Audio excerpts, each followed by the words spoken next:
Why did Nintendo 60 for games have compressed audio? Imagine playing your favorite Nintendo 60 for game and hearing those iconic sounds and music that instantly bring back memories. Ever wonder why the audio sounds a bit different from other consoles? Well, it all comes down to the technical limits of the system. The Nintendo 60 used cartridges for storing game data, and these cartridges had a much smaller storage capacity than CDs used by other systems like the Sony PlayStation.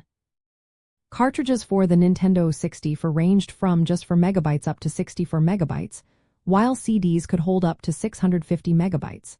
That's a huge difference. Because of this limited space, developers had to find ways to fit all the game data, including music and sound effects, into these small cartridges.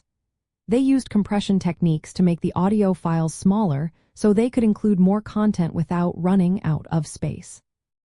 Instead of storing full uncompressed sound files, they used methods like ADCOM, which reduces the size of audio samples while keeping the sound recognizable. The Nintendo 60 did not have a dedicated sound chip, unlike some other consoles that had special hardware for audio.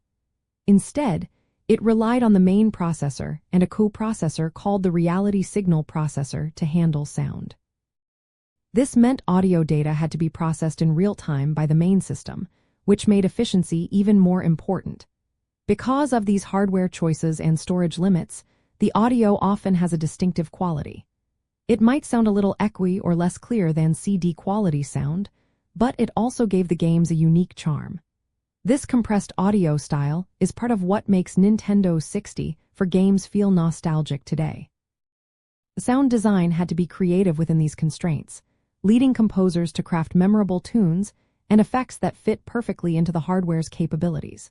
So, in short, Nintendo 60 games had compressed audio mainly because of the small size of the cartridges, the lack of a dedicated sound chip, and the need to balance sound quality with limited storage space. This technical challenge shaped the soundscape of many classic games and contributed to their lasting appeal.